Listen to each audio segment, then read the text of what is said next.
ለሀገራቸው ካላቸው ፍቅር የተነሳ በህዝብ የተመረጠ መንግስት ብቻ ወደ ስልጣን እንዲመጣ ከመፈለግ የተነሳ በሰባተኛው ጠቅላላ ምርጫ በሚሊዮን የሚቆጠሩ ዜጎች ከማለዳው 12 ሰዓት ጀምሮ እስከ ሌሊቱ ድረስ ድምጻቸውን ሲሰጡ ቆይተዋል።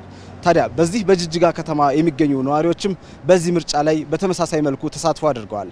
እነዚህ ነዋሪዎች የሚመረጠው መንግስት ድምጻችንን ሊያከብር ይገባል ሲሉ ይጠይቃሉ። ፍቅር ስላሳየ አይደለ እስከ 6 ሰዓት ድረስ የመረጠው አይደለ እንዴ? ምንም አይነት ነገር በቃ እንዲህ ሳይሉ እውነቴን ነው የምለው እኔ እንደዚህ አይቻል አቀም በጣም በቃ ጸጥ ባለው በቃ አለ አይደለም ህዝብ ምርጫ እንጂ ወሬ የለም ምን የለም። በጣም ደስ በሚለው ነው ያለቀው።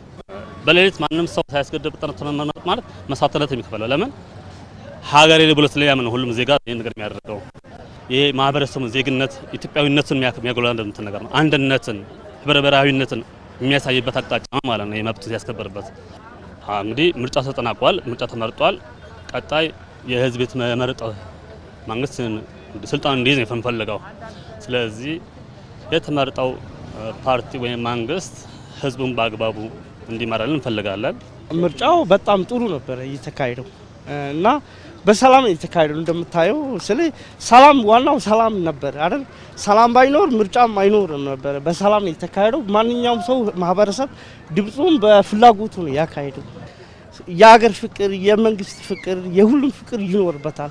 ማህበረሰቡ ያላይ ነው። ህዝቡ ያደረገው ተሳትፎና መስዋዕት በጣም ጥሩ ነው እና መንግስት የህብረተሰብን ልብ ትረካ ማዳመጥ አለባቸው ባይ ነኝ።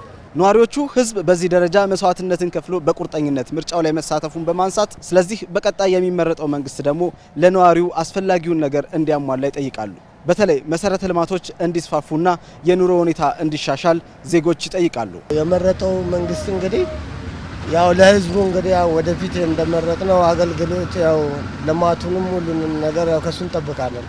የተጀመሩ ኢንፍራስትራክቸሮች ልማቶች የማንገድ የጤና የትምህርት ባሉበት እንዲቆማር እንዲቀጥል ነው የፈለገው።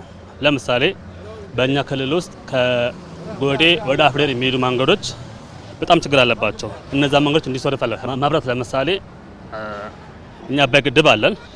ስለዚህ በተለያየ አካባቢ ሶማሌ ክልል ውስጥ የተለያየ አካባቢ መብራት የሌለባቸው አካባቢዎች አሉ። በጄኔሬተር የሚሰሩ አካባቢዎች አሉ። እነሱ መብራታቸው የ24 ሰዓት መብራት አገልግሎት ቢያገኙ፣ እንደዛው የትምህርት ጥራት ደረጃ ቢቀጥል፣ ትምህርት በአሁኑ ሰዓት ያለበት ደረጃ ይታወቃል። ሁሉም ሲያውቁ ሁሉም ዜጋ ያውቀዋል።